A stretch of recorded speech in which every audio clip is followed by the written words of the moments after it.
할렐루야. 우리 마음과 뜻과 정성을 다해서 거룩하신 하나님께 예배드리겠습니다. 다 같이 기도하겠습니다.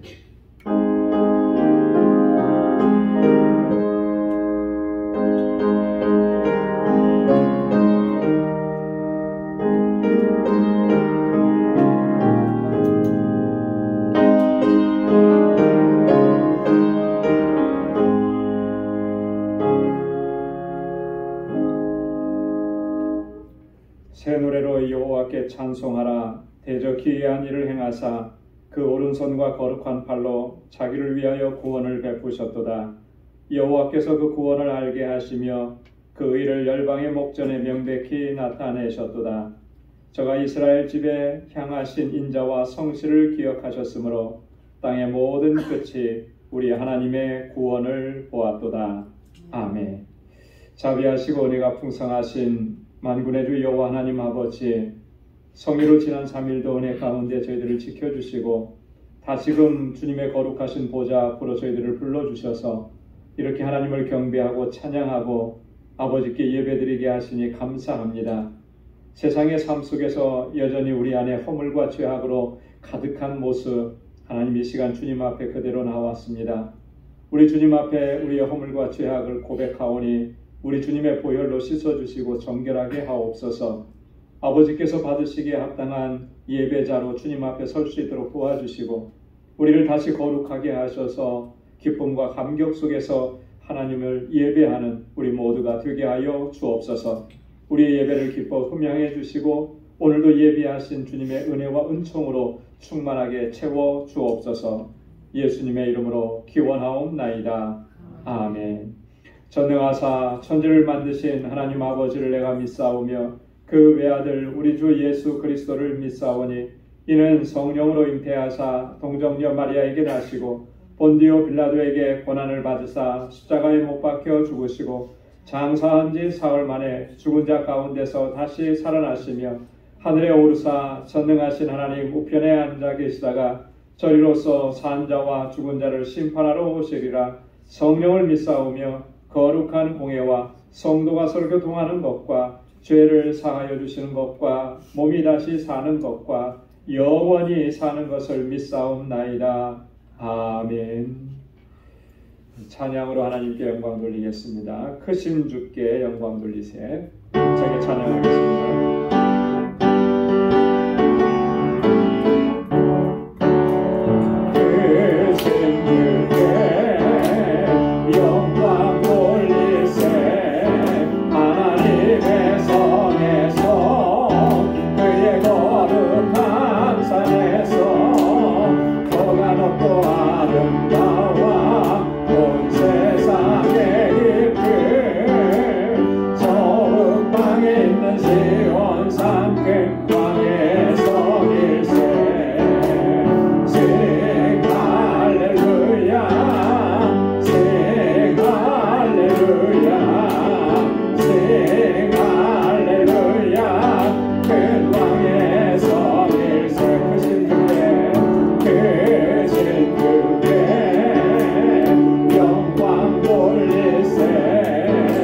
하나님의 성에서 그의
늘 기도 힘쓰며 그 행복 능하겠네.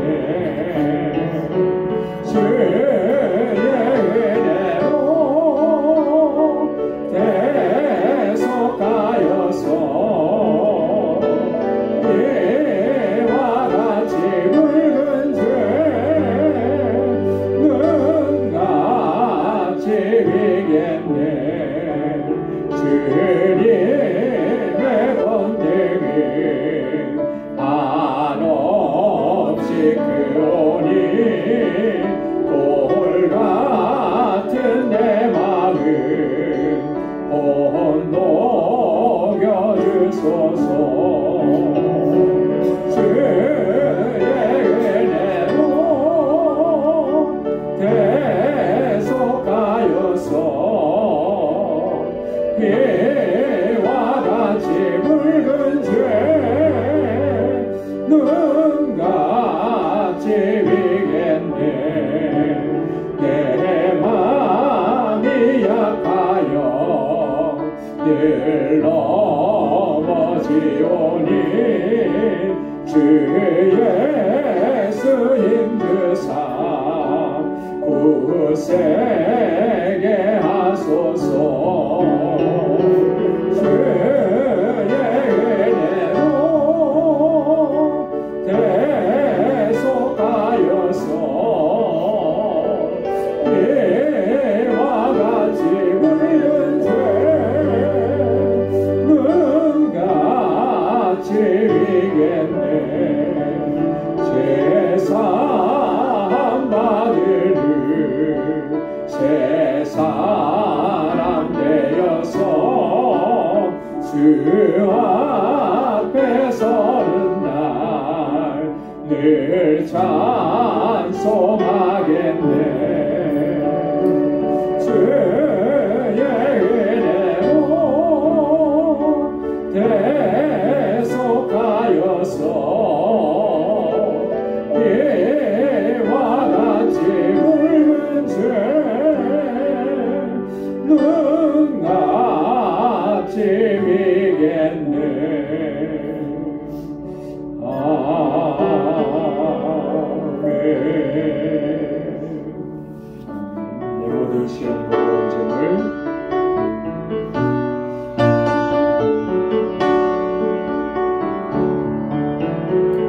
모든 시험 무거운 짐을 주 예수 앞에 아뢰이면 근심에 쌓인 날 돌아보사 내 근심 모두 맡으시네.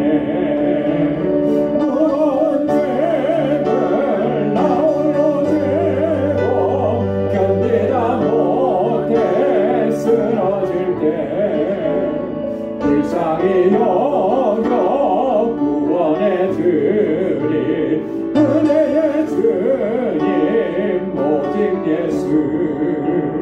내 모든 괴로움 닥치는 환난 주 예수 앞에 아뢰이면 주께서 친히 날 구해주사 넓으신 사랑 베푸시네. 무거운 짐을 나 홀로 지고 견디다 못해 쓰러질 때 불쌍히 여겨 구원해 주리 은혜의 주님 오직 예수. 내 짐이 점점 무거워질 때 주 예수 앞에 아뢰이면 주께서 친히 날 구해주사 내 대신 짐을 져주시네. 무거운 짐을 나 홀로 지고 견디다 못해 쓰러질 때 불쌍히 여겨 구원해 주리 은혜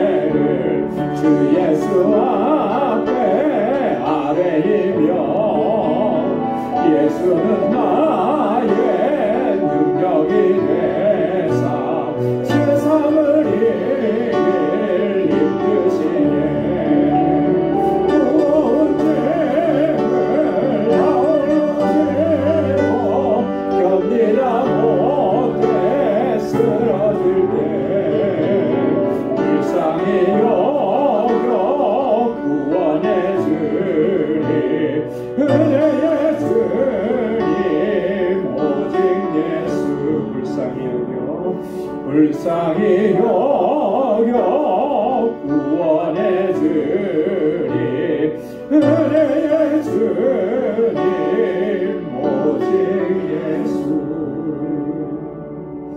아멘. 오늘도 우리를 불쌍히 여겨주시고 주님의 구원의 은혜를 누리는 우리의 복된 삶이 될 수 있게 하시기를 소망합니다. 우리 다 같이 통성으로 함께 기도하겠습니다. 우리 교회를 위해서, 우리 교회에 주신 사명을 위해서, 세워주신 주의 일꾼들을 위해서, 또 우리 교회에서 자라나는 어린 심령들, 학생들, 우리 청년들, 우리 교사들과 전사님 위해서 함께 기도해 주시고, 우리 선교를 위해서 기도해 주시기 바랍니다. 단기 선교 7월 1일부터 있습니다. 함께 기도해 주시고 준비하는 모든 과정에 성령께서 역사해 주시도록 우리 알라메다 방주교회 건축 중에 있습니다. 하나님께서 은혜 주셔서 순전하게 순조롭게 잘 진행될 수 있게 해달라고 함께 기도해 주시고 우리 사역자들을 위해서 기도해 주시기 바랍니다. 또 IT에 계신 우리 박창환 선교사님, 또 니카라과에 있는 임상순 선교사님, 또 우리 볼리비아의 윤도건 선교사님, 김인선 선교사님, 우리 선교사님들을 위해서 함께 같이 기도해 주시고 우리 교우들을 위해서 같이 기도해 주시기 바랍니다. 연약한 분들, 우리 사랑하는 형제와 자매들 주님 강건하게 붙잡아 달라. 우리 가정을 위해서 또 이 시간 주님 앞에 가지고 나온 우리 간절한 기도의 제목 우리 다 같이 통성을 하나님께 아뢰겠습니다. 거룩하신 아버지 하나님 감사합니다. 아버지께서 저희를 사랑하시사 은혜 가운데 늘 지켜주시고 연약하고 어리석은 저희를 불쌍히 여겨주시고 주의 자비와 긍휼을 베풀어주신 하나님 감사합니다. 오늘도 하나님 은혜로 살게 하시고 우리의 믿음을 견고하게 하셔서 그 믿음으로 승리하게 하시고 다시금 하나님 앞에 나와 이렇게 우리 마음을 다하고 힘을 다하여서 하나님 예배케 하시니 감사합니다. 오 하나님 아버지 우리의 중심에서 하나님을 사모하고 은혜를 갈망하며 주님 앞에 더 가까이 나가는 저희를 되게 하여 주시옵소서. 구속의 은혜를 항상 기억하게 하시고 아버지 하나님의 감격 속에서 하나님을 섬기게 하시고 온전한 순종으로 나가시고 인도하여 주옵소서. 우리 방주교회를 든든하게 세워주시고 아버지 이 세대 가운데 주님 주신 사명을 잘 감당할 수 있도록 은혜와 역사로 함께하여 주옵소서. 세워주신 주의 종들에게 하나님 귀하고 신실한 주의 전쟁이들에게 능력과 권능을 던져주시고 믿음으로 역사하는 종들이 되게 하옵소서. 믿음의 역사와 사랑의 수고 소망의 인내로 소문난 교회가 되게 하여 주옵시고 아버지 하나님 영혼 구원의 사명을 잘 감당할 수 있도록 도와주옵소서. 아버지 하나님 이곳에서 자라나는 우리 사랑하는 자녀선들 기억해 주시고 우리 주일학교와 예수로가 이행을 아버지께서 은혜 주시기에 이끌어 주셔서 날로 부어가고 성장하게 하시고 저들이 정말 하나님 잘 경외하고 믿음의 일꾼들과 아름답게 쓰임받은 하나님의 신실한 종들이 되게 하옵소서. 우리 교사들과 전도사님 능력의 장중에 붙들어 주옵소서. 세계 곳곳에서 복음을 전하는 우리 선교사님들 아버지 하나님 눈동자와 같이 살펴 주옵소서. 아버지 하나님 저들의 그 사역지마다 놀라운 성품이 역사하게 하시고 생명의 역사를 하게 하시고 모든 어려움과 아버지 고난과 환난 가운데 주님 천군과 천사를 보내어 주셔서 저들을 지켜주시고 보호하여 주옵소서. 우리 아버지 하나님 7월에 있을 단기 선교 우리 온 성도들이 마음을 같이하여 준비합니다. 하나님 한 마음이 되게 하시고 성령께서 우리 마음과 생각을 온전히 주장하여 주옵소서. 정말 영혼을 사랑하고 하나님과 알라바다에 있는 우리 심령들을 사모하고 사랑하는 심령을 우리의 마음속에 허락하여 주시옵소서. 아버지 하나님 우리 또 알라바다 방주교회 건축을 순조롭게 인도해 주시길 감사합니다. 오 하나님 아버지 아름다운 성전이 세워져서 아버지 하나님 구원의 방주가 되게 하옵시고 우리 사랑하는 동역자들에게 능력과 권능을 더하여 주옵소서. 우리 사랑하는 관계 권속들 한 사람 한 사람 주께서 장중에 붙들어 주시고 믿음으로 살아가는 주의 종들이 되게 하옵소서. 저희의 아픔과 고통과 눈물을 하나님 기억해 주시자 주님의 위로와 평강으로 함께하여 주옵소서. 아버지 하나님께서 주시는 능력으로 승리하는 삶을 살아가게 하시고 복에 근원된 삶을 살아가게 부족함이 없게 하여 주옵소서. 오늘도 주님 앞에 간구하는 모든 기도마다 우리 하나님 아버지 선하신 응답을 허락해 주시고 오늘도 주의 말씀으로 우리를 새롭게 하시며 우리 안에 구속의 은혜에 대한 감격이 새로워지게 하시고 뜨거워지게 하시고 식어지지 않도록 붙잡아 주셔서 일평생 하나님 주님만을 섬기며 살아가는 우리 모두가 되게 하여 주시옵소서. 오늘도 함께 하심을 감사합니다. 우리의 예배를 받아주시고 귀한 응답을 허락해 주옵소서. 모든 것 감사하고 예수님의 이름으로 간절히 기도드리옵나이다. 아멘. 할렐루야. 귀한 응답을 허락해 주실 줄로 믿습니다. 오늘 하나님의 말씀 에베소서 1장 1절에서 10절까지 말씀을 한 절씩 교독하도록 하겠습니다. 에베소서 1장 1절에서 10절까지 말씀입니다. 한 절씩 교독하겠습니다.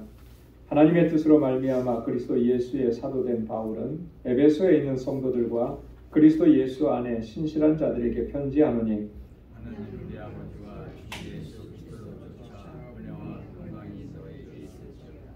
찬송하리로다. 하나님 곧 우리 주 예수 그리스도의 아버지께서 그리스도 안에서 하늘에 속한 모든 신령한 복으로 우리에게 복 주시되 곧 창세전에 그리스도 안에서 우리를 택하사 우리로 세상 안에서 그 앞에 거룩하고 범이 없게 하시려고 그 기쁘신 뜻대로 우리를 예정하사 예수 그리스도로 말미암아 자기의 아들들이 되게 하셨으니 이는 그의 사랑하시는 자 안에서 우리에게 거저주시니까 그의 은혜와 영광을 찬미하게 하려는 것이다.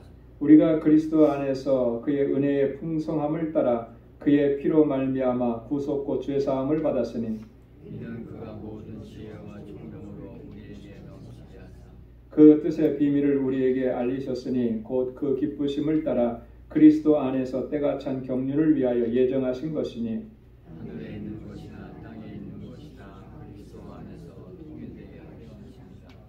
아멘. 우리 지난주부터 우리 에베소서에 있는 말씀을 이제 같이 묵상하고 있습니다. 자, 에베소 지역에서 사도 바울이 복음을 전할 때 이때는 바울의 두 번째 선교 여행 기간이었다 이렇게 말씀을 드렸습니다. 먼저 에베소에 가서 복음을 전하고 또 3차 선교 여행 다시 가서 찾아가서 그 에베소 지역에서 세운 그 교회에서 거의 한 3년 가까이 거기서 목회를 했습니다. 그러니까 바울의 목회 일정 여정에서 바울은 주로 이게 순회하면서 복음을 증거하는 그 복음 증거자였는데 한 곳에서 이렇게 오랫동안 이제 목회를 하면서 교회를 세운 거예요. 그 교회를 향해서 이 편지를 보낸 게 이제 에베소서입니다. 자, 에베소서는 어디에서 썼다 그랬죠?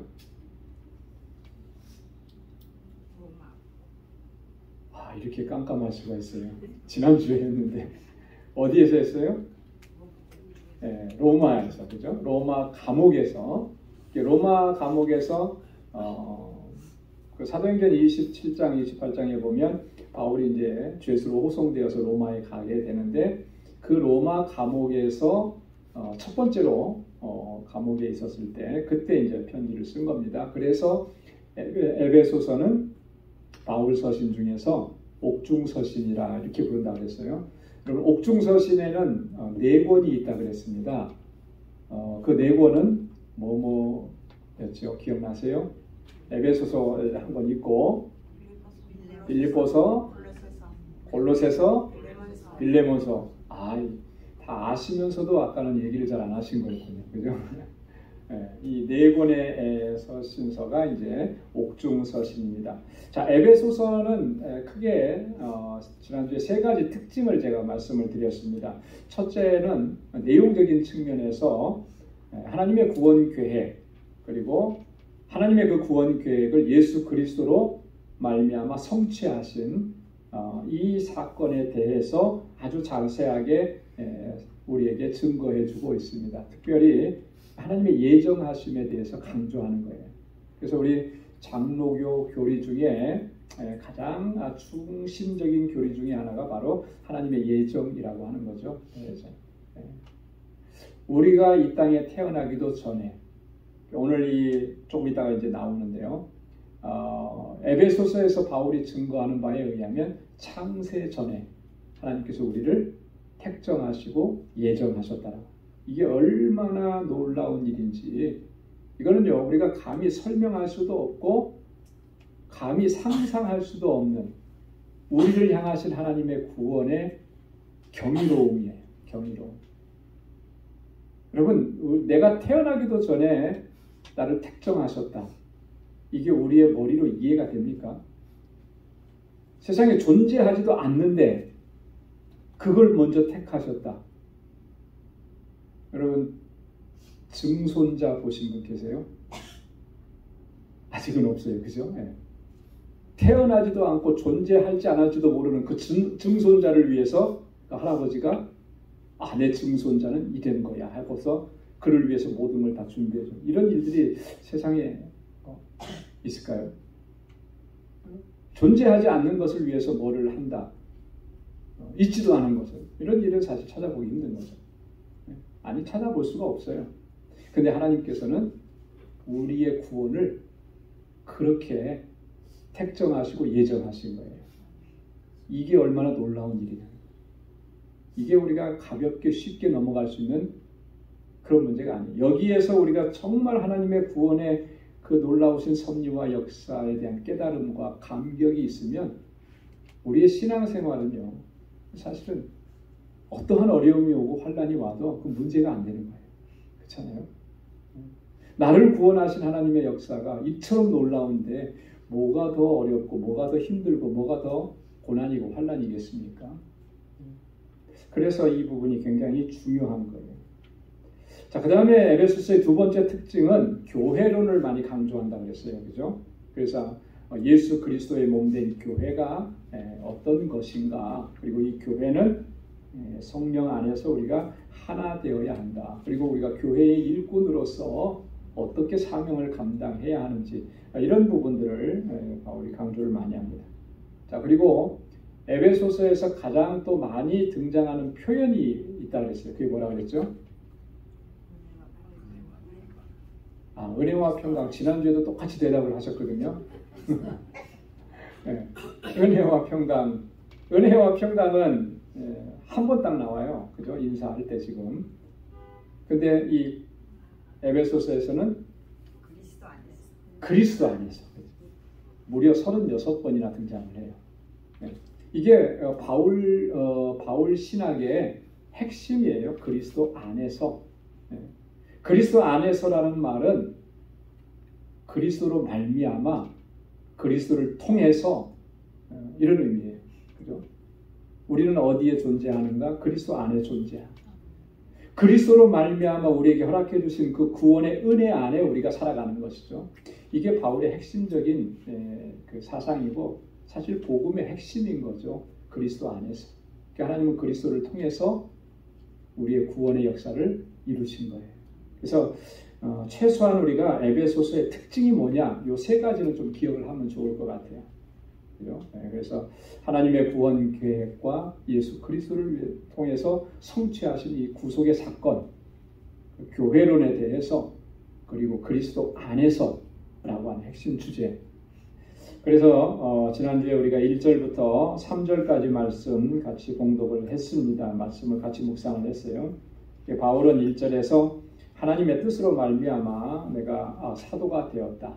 하나님의 뜻을 강조합니다. 그리고 사도라고 하는 말의 의미가 뭔지를 우리가 좀 살펴봤어요. 이 사도는 아포스톨로스라 그래가지고, 그죠?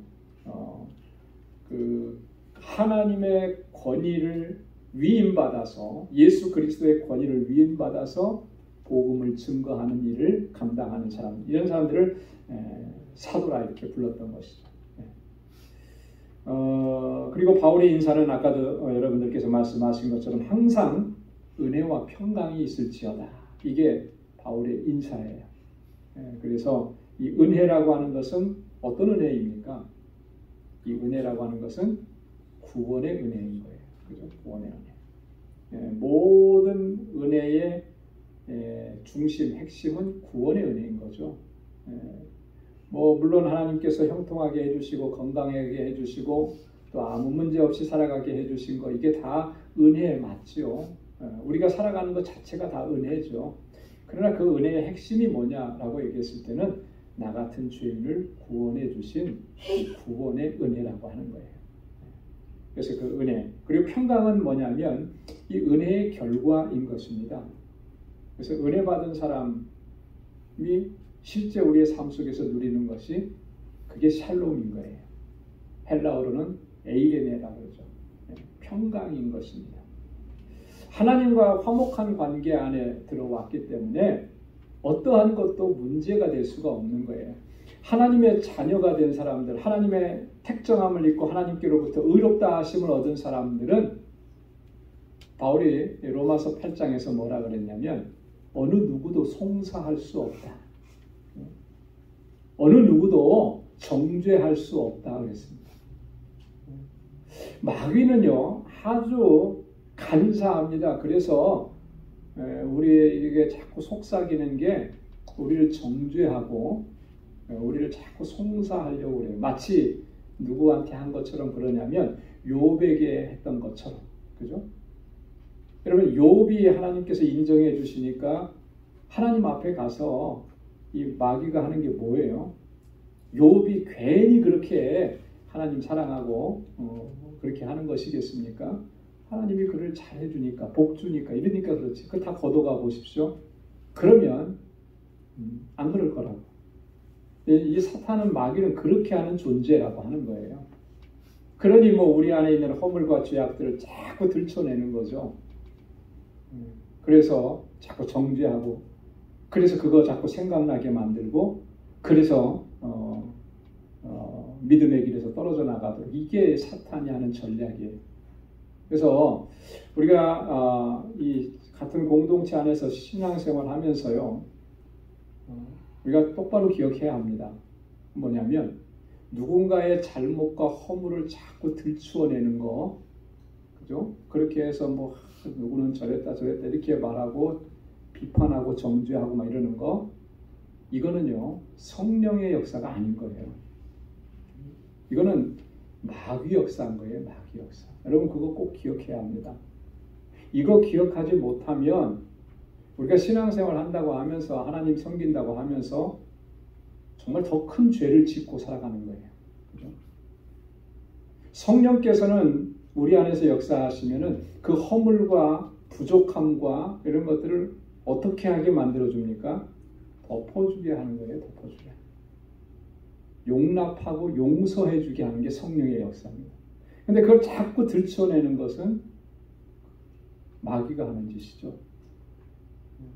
그렇게 들춰내고 송사한다고 해서 그렇다고 해서 그 사람이 그러면 하나님 앞에서 정죄함을 받느냐? 바울은 뭐라 그랬습니까? 예수 그리스도의 사람들, 하나님의 택함을 입은 사람들은 어느 누구도 정죄할 수 없다고 그랬어요. 하나님께서 정죄하지 않으시는데 누가 정죄할 수 있겠습니까? 그럴 수 없는 거예요. 그 일을 만약에 우리가 하고 있다 그러면 이건 엄청난 죄악인 것이죠. 이거 명심을 해야 하는 것입니다. 자, 그러면 우리 계속해서 보도록 하겠습니다. 우리 3절에서는 우리가 지난주에 3절까지 말씀을 나눴는데요. 그리스도 안에서 하늘에 속한 모든 신령한 복으로 우리에게 복을 주셨다 했습니다. 그리스도 안에서 하늘에 속한 신령한 복으로. 자, 그 신령한 복, 하늘에 속한 신령한 복이라는 게 뭐냐라고 하는 거예요. 어떤 것일까요? 여러분, 하늘에 속한 신령한 복이 어떤 걸까요? 하늘에 속한 신령한 복. 영적인 복을 얘기하는 거예요. 그죠? 여러분, 그 복을 우리가 알아야, 그죠? 그 알고 있어야 되지 않아요? 그죠? 모르면 안 되죠. 그 복이 뭔지도 모르면서 우리가 어떻게 신앙생활을 할 수가 있겠습니까? 구원받은 자들에게 주시는 복이 뭐예요? 이 땅에서의 삶이 전부가 아니고 영원하신 하나님의 나라에서 하나님과 함께 영광을 누리는 삶. 그게 하늘에 속한 신령한 복이지 않아요? 이 땅의 것들은 사실 우리가 복이라고 얘기하지만 그건 진정한 복이 아닌 거죠. 이 땅의 것들을 가지고 영원한 세계로 들어갈 수 있습니까? 영원한 세계로 가지고 갈 수 없는 것은 진정한 복이 아니에요. 영원한 세계 안에서 누릴 수 있는 것이 진정한 복이죠.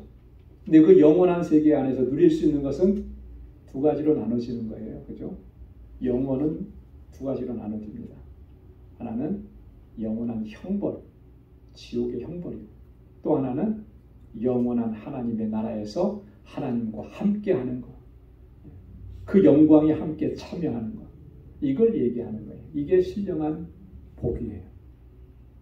예수 그리스도의 구속으로 말미암아 우리에게 그러한 복을 허락해 주신 줄로 믿습니다. 자, 그래서 4절부터 6절까지는 이 신령한 복에 대해서 구체적인 내용들을 우리에게 설명을 해주고 있습니다. 그래서 이 4절에서 6절까지는 이 예정이라고 하는 주제로 쭉 설명을 해주는데요. 이 예정의 근거가 뭔가? 예정의 근거는 하나님의 기쁘신 뜻이다. 5절에 그렇게 설명하고요. 그럼 예정의 시기는 언제냐라고 했을 때 4절에서는 창세 전이라 얘기해요. 그럼 예정하시는 방법은 뭐냐? 4절에 보면 그리스도 안에서 우리를 예정하셨다. 그 예정하신 이유가 뭐냐 했을 때 그거는 4절에 보면 우리를 거룩하고 흠이 없게 하시려고 하신 것이다. 그 예정의 내용인 뭐냐?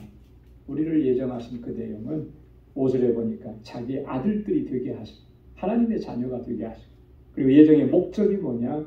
6절에 하나님의 은혜의 영광을 찬미하게 하려는 것이다.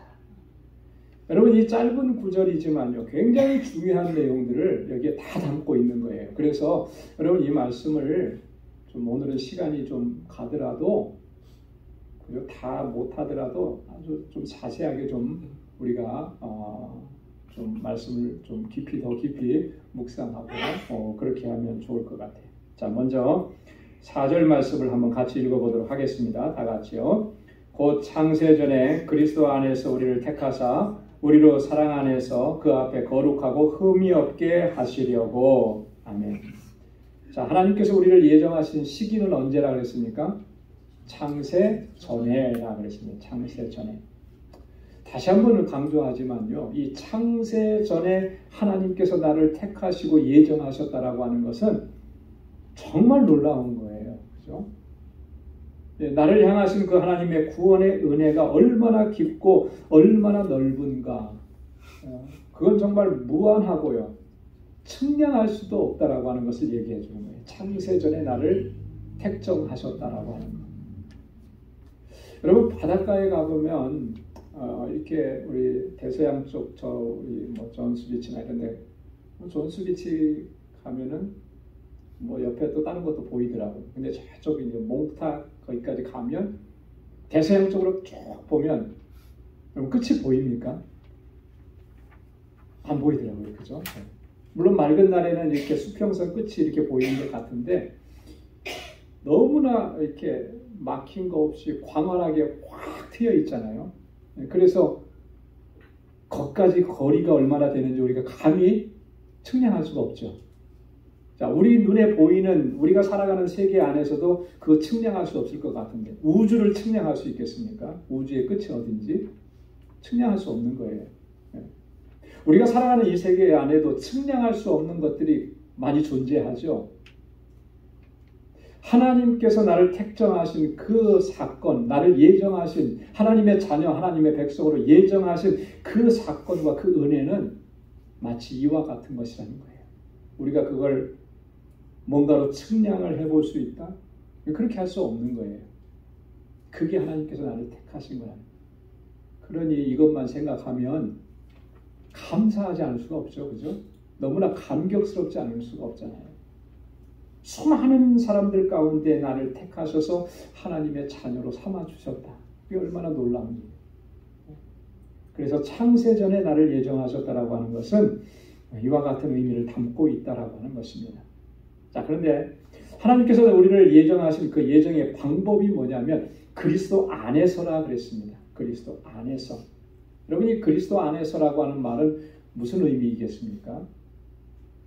예수 그리스도의 십자가의 구속의 사역을 통해서 나를 하나님의 자녀로 택정하셨다라고 하는 거예요. 나를 구원하신 방법은 예수 그리스도의 구속의 사건입니다. 하나님께서 예전에 창세전에 나를 택정하시고 나를 구원하시기 위해서 그 계획도 창세전에 다 세워놓으신 거예요. 근데 그게 뭐냐면 예수 그리스도의 구속의 사건을 여러분 예수님의 구속의 사건은 어떤 겁니까? 어디서부터 시작이 되는 걸까요? 예수님께서 하나님의 구원 계획의 뜻을 받들어서 이 땅에 오시는 성육신 사건. 그죠? 하나님이 인간의 몸을 입고 이 땅에 오시는 것. 있을 수 없는 일이잖아요. 그죠? 그렇게 이 땅에 오셔서 복음을 증거하시고 나를 대신해서 십자가에 달려 죽으신 거예요.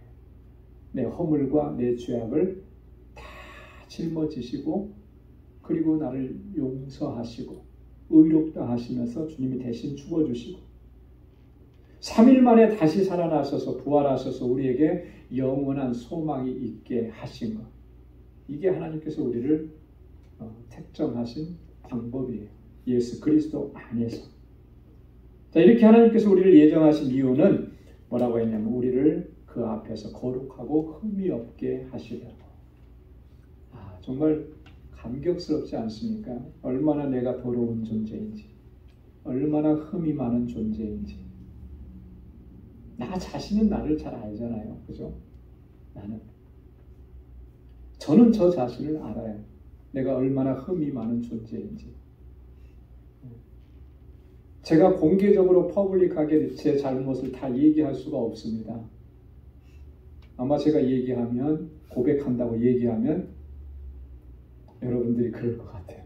더 이상 우리 목사님으로 모실 수가 없을 것 같습니다. 그럴 것 같아요. 그럴 정도의 죄인이라는 거예요. 알아요. 이렇게 더럽고 이렇게 추한 죄인인 거. 그런데 하나님께서 나를 거룩하고 흠이 없게 하시려고 나를 예정하시고 택정하셨다. 왜 그러셨을까요? 거룩하지 않으면 그 흠이 있으면 그 죄악된 모습이 있으면 거룩하신 하나님 앞에 설 수가 없기 때문에 거룩하신 하나님 앞에 우리가 나아갈 수가 없는 거예요. 그렇기 때문에 우리를 거룩하게 하시고 흠이 없게 하시는 그 은총을 우리에게 베풀어 주신 거예요. 그게 바로 예수 그리스도의 십자가 구속의 사건이라는 것이죠.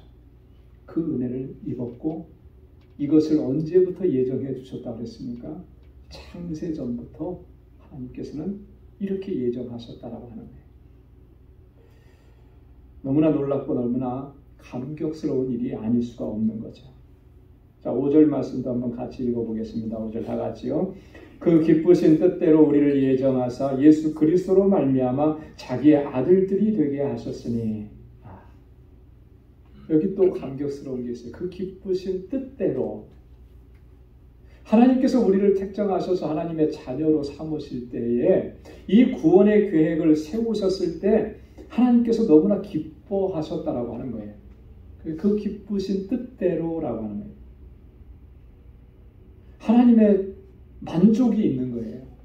나 같은 죄인을 구원하시기 위해서 하나님 편에서는 정말 어떻게 설명할 수 없는 아픔과 고통이잖아요. 자식을, 하나님의 아들을 죽는 자리로 인간의 몸을 입고 이 땅에 보내서 십자가에 달려 죽게 하시는 그 사건으로 내어주시는데 하나님의 눈물과 아픔, 고통인데 그거를 기쁨으로 그 일을 계획하시고 행하셨다라고 하는 거예요.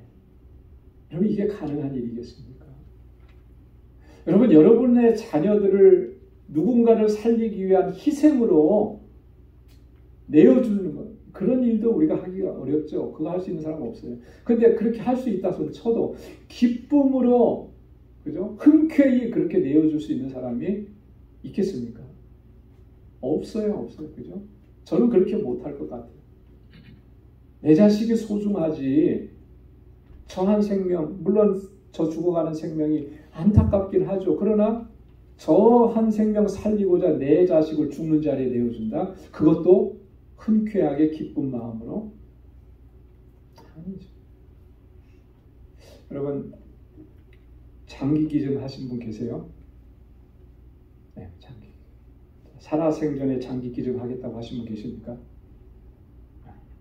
아니면 사후에 기증하겠다고 하신 분? 사후에도 네, 그 사후에 기증하시겠다고 하신 분은 이제 계실 거예요. 그 장기 기증 서약하면 이제 그죠? 운전면허증에 딱 이렇게 표시를 하잖아요. 그죠? 네. 그 사후 장기 기증. 살아있을 때 내가 누군가를 위해서 내 장기를 기증하겠다. 그것도 쉬운 일이 아니죠.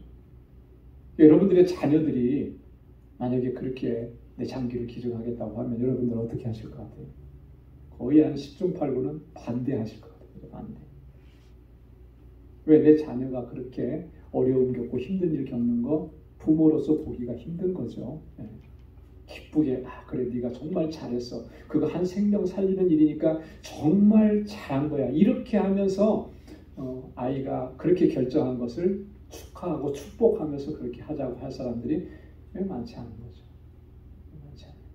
자, 그런 걸 생각한다면 하나님께서 우리에게 독생자 예수 그리스도를 내어주실 때 그 기쁘신 뜻대로 기뻐하시면서 그렇게 내어주셨다라고 하는 거, 이게 얼마나 감격스럽고 놀라운 일이냐라고 하는 거예요.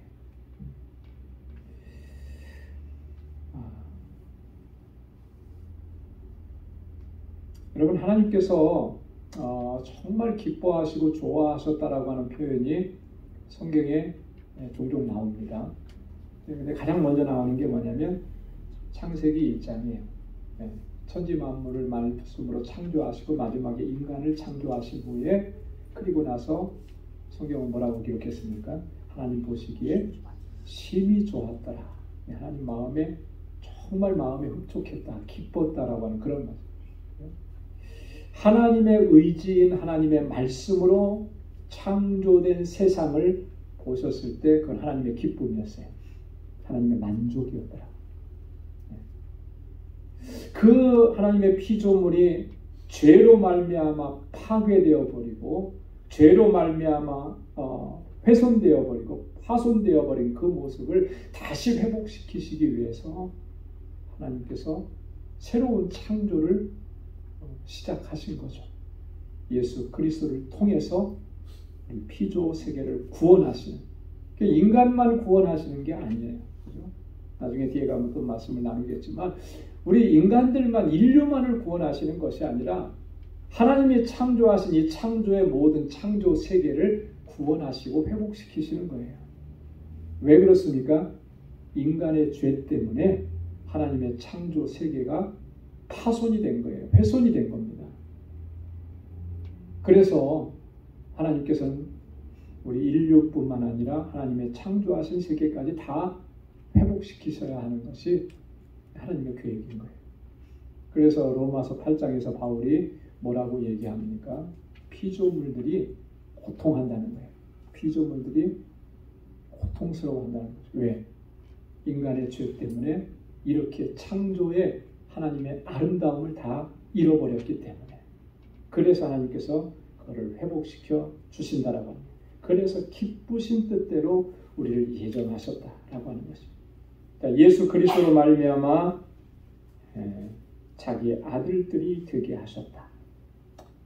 우리를 하나님의 아들, 하나님의 아들이라고 표현하니까 여성분들이 왜 딸은 얘기 안 합니까? 이렇게 이렇게 물어보실 수 있는데 그런 의미는 아니에요. 자녀라는 의미잖아요, 그죠?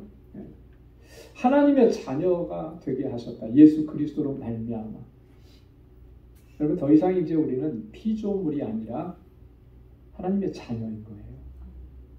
얼마나 감격스럽습니까? 그죠?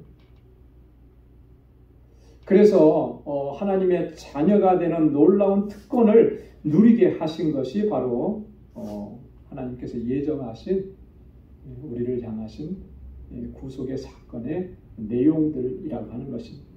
여러분이 여기서 말하는 아들들이 되게 하셨다라고 하는 이 말은 우리를 입양해 주셨다라고 하는 그런 말인 거예요. 그죠? 입양해 주셨다. 당시의 그 로마 법의 이 법 정신을 반영하고 있는 그런 표현들이에요. 자녀가 되는 방법은 크게 두 가지죠. 첫째는 출생에 의해서 자녀가 돼요. 그죠? 부모님의 출생에 의해서 자녀가. 또 하나 자녀가 되는 건 뭐예요? 입양을 통해서. 입양을 통해서 자녀가. 자, 입양을 통해서 자녀가 되었든 출생을 통해서 자녀가 되었든 법적으로는 동등합니다. 그죠? 다르지 않아요. 물론 정서적으로는 좀 다를 수 있을지 모르지만 법적으로는 동등하게 동일한 그런 어떤 권리와 의무를 가지는 거예요. 이게 입양에 관한 법입니다. 로마 당시에 그런 법 정신이 있었다라고 하는 거죠. 그래서 바울도 로마서에서 그 표현을 쓴 거예요. 하나님께서 우리를 하나님의 양자로 삼아 주셔서 이제는 하나님을 아버지라고 부를 수 있게 하셨다라고. 로마서 8장 15절 말씀 우리 한번 같이 읽어보도록 하겠습니다. 너희는 다시 무서워하는 종의 영을 받지 아니하였고 양자의 영을 받았으므로 아바 아버지라 부르짖느니라. 아멘. 자, 하나님을 아버지라고 부를 수 있는 특권을 우리에게 주신 것은 나를 양자 삼아 주셨기 때문에 그런 거예요. 법적으로 인정을 해 주신 거예요. 자, 법으로 인정을 했기 때문에 그것은 어느 누구도 그거는 그럴 수 없습니다. 이렇게 말할 수가 없다라고 하는 거죠. 그렇지 않겠어요? 법이 인정해 준 거예요. 그렇게 하시기 위해서 하나님께서는 그 기쁘신 뜻대로 우리를 예정해 주셨다. 이렇게 바울이 지금 말씀하고 있는 것입니다. 그러니까 우리를 하나님의 아들, 딸들로 삼아주시기 위해서 하나님이 이렇게 창세전부터 우리를 향하신 구속의 사건을 예정하시고 나를 택정해 주시고 그렇게 하나님 계획하신 거예요. 놀랍죠? 하나도 안 놀라우신 거예요. 이미 다 알고 있는데 그러신 것 같아요. 정말 놀라운 거예요. 그래서 여러분 이 사건, 이 말씀들을 하나하나 좀 이렇게 깊이 묵상해 보시면 그래서 이번 주에도 여러분 이 말씀, 요 본문 4절부터 6절까지 있는 말씀을 꼭 한번 다시 여러 번 읽으면서 좀 묵상을 해보시기 바랍니다. 나를 구원하신 하나님의 그 크신 놀라우신 섭리와 은혜의 역사를 하나님께서 어떻게 이루셨는지를 좀 이렇게 묵상하시면서 그 감격을 또 우리 안에서 새롭게 하실 수 있기를 바랍니다. 자, 그러면서 이제 왜 그렇게 하셨는가 6절에 보니까 이는 그의 사랑하시는 자 안에서 우리에게 거저 주시는 바 그의 은혜의 영광을 찬미하게 하려는 것이라. 자, 이는 그랬습니다. 이는 여기서 말하는 이는이라고 하는 말은 앞에 있는 모든 것들이에요.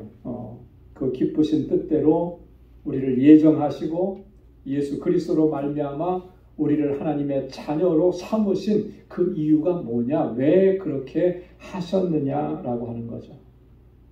왜 그렇게 하셨다 그랬습니까? 그의 은혜의 영광을 찬미하게 하려 하십니다. 하나님께서 나에게 그런 은혜를 베풀어 주셨고 그런 놀라우신 은총을 허락해 주셨는데 왜 그렇게 하셨느냐? 하나님의 은혜의 영광. 이 하나님의 은혜라고 하는 게 뭐예요? 우리를 구속하신 구속의 은혜라고 그랬잖아요. 그게 얼마나 영광스러운 일이냐, 얼마나 감격스러운 일인지 그것을 기억하면서 하나님을 찬양하고 하나님께 영광을 돌리게 하시기 위해서 그렇게 하셨다라. 자, 그러니까 구원받은 하나님의 백성들은 마땅히 나를 구원해 주신 하나님을 찬양하고 감사하고 하나님께 영광을 올려드려야 하는 것입니다. 우리 마음을 다하고 정성을 다하고 힘을 다하고 그렇게 하나님을 찬양하고 하나님께 영광을 돌려드려야 하는 것입니다. 자, 여기 보니까 우리에게 거저 주시는 바 그의 은혜의 영광이라고 했습니다. 우리에게 거저 주시는. 여러분 이 은혜의 특징을 잘 설명해 준 거예요. 그죠? 은혜가 뭐냐라고 했을 때 우리는 은혜를 쉽게 설명하면 뭐라 그랬어요?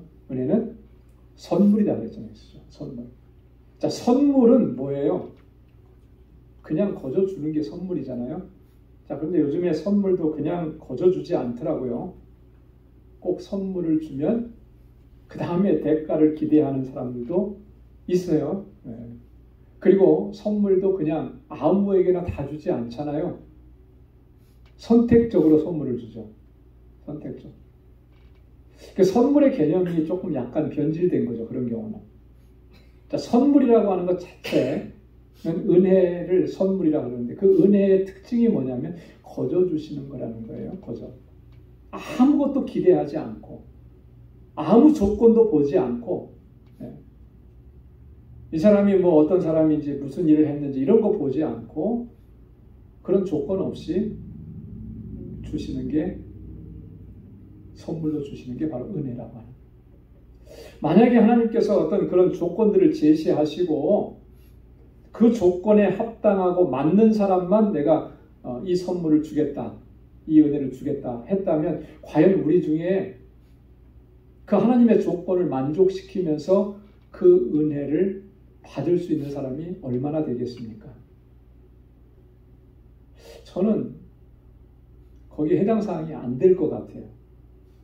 하나님의 조건이 굉장히 까다로울 것 같으니까. 그죠? 신학교에 입학할 때 저는 항상 그래서 은혜, 정말 은혜라고 생각을 늘 하면서 이제 신학교 3년을 다녔는데요. 신학교를 준비하면서 준비할 때까지는 잘 몰랐어요. 근데 이제 준비하고 신대원에 딱 들어가서 합격해서 들어가서 공부를 하는데 저희 그 동기생이 한 250명이었거든요. 250명이었는데 친구들이 전부 다 대단한 사람들만 와 있는 거예요. 쟁쟁한 사람들만 와 있는 거예요. 객관적으로 봤을 때 모든 조건들이 저보다는 다 월등하더라고요. 다 뛰어난 거예요. 서울대학 출신들이 몇 명이고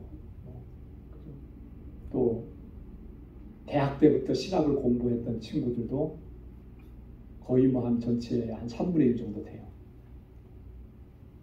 그리고 또 교회에서 사역한 것도 보면 목회자의 자녀로 제가 자라왔긴 했지만 사실 뭐 교회 안에서 그렇게 열심히 봉사하고 뭐 잘 훈련받고 그런 것도 없었거든요. 왜냐하면 아버지 이제 목회하시면서 개척하시면서 이렇게 하셨기 때문에 근데 어떤 친구들은 보면 이름 있는 대형 교회들 안에서 거기서 차례차례 이렇게 훈련받고 교사로 훈련받았는데 이미 벌써 전도사로 나가서 사역해도 손색이 없을 정도의 그 이상의 그런 실력을 갖춘 그런 친구들 다 그렇게 보니까 저는 거기에 비하면 정말 아무것도 아닌 거예요. 그래서 그때부터 드는 생각이 정말 은혜구나, 은혜. 이런 사람들 가운데 한 사람으로 나를 택해 주셔서 신학교에 들어오게 하시고 공부하게 하시고 또 지금까지 사역을 감당하게 하신 것, 나 같은 사람을 택해 주신 거 이게 참 정말 은혜구나. 과연 하나님께서 만약에 이런 조건으로 이렇게 해서 이런 사람들만 할 수 있어라고 했다면 저는 거기에는 해당 사항이 하나도 없었을 것 같다는 그런 생각이 드는 거예요. 사실 그렇죠.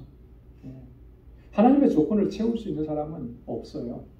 근데 하나님께서 그런 조건 제시하지 않으시고 우리를 다 받아주신 거예요. 우리에게 거저 선물로 주신 겁니다. 그 은혜인 거예요. 그 하나님의 은혜가 얼마나 놀랍고 풍성하냐. 우리에게 거저 주신 바 그 은혜를 이제는 그 은혜의 영광을 어떻게 하라는 거예요? 찬미하라는 거죠. 찬미하라. 이게 하나님께서 우리를 택하시고 우리를 자녀 삼아주신 궁극적인 이유고 목적인 것입니다. 이 찬미하라고 하는 말의 의미는 뭐겠습니까? 단순히 하나님 앞에 감사합니다라고 그렇게 하나님 앞에 감사의 고백을 하라라고 하는 그 의미만은 아닌 거예요. 우리의 삶의 현장 속에서 하나님께서 나를 통해서 행하신 그 놀라우신 역사들을 이제는 선포하고 증거하면서 살아가라라고 하는 그런 말씀인 거죠. 그래서 우리 주변에 아직도 하나님의 그 은혜 안에 거하지 못하는 사람들을 향해서 하나님의 구원의 은혜는 이처럼 놀라운 것이다. 나 같은 사람을 구원해 주셔서 하나님의 자녀로 삼아주신 거 봐라. 그 은혜를 너도 누리기를 원한다. 이게 하나님께서 얼마나 놀랍고 하나님이 얼마나 정말 사랑의 하나님이신지 은혜의 하나님이신지 너를 그만큼 사랑하신다. 이렇게 선포하고 증거하는 것이 하나님의 영광을 찬미하는 것입니다. 그 목적을 위해서 우리를 먼저 하나님의 자녀로 삼아주신 줄로 믿습니다. 그래서 이 동일한 말씀을 14절에서 또 그렇게 얘기해요. 이는 우리의 기업의 보증이 되사 그 얻으신 것을 구속하시고 그의 영광을 찬미하게 하려 하심이라. 하나님의 영광을 찬미하게 하려. 이사야 43장 21절에도 보면 이 백성은 내가 나를 위하여 지었나니 나의 찬송을 부르게 하려 함이니라. 하나님께서 하나님을 위해서 이 백성을 지으셨다는 거예요. 요즘으로 말로 바꿔서 얘기하면 하나님의 영광을 위해서 우리를 구원하셔서 하나님의 자녀가 되게 하셨다라고 하는 거죠.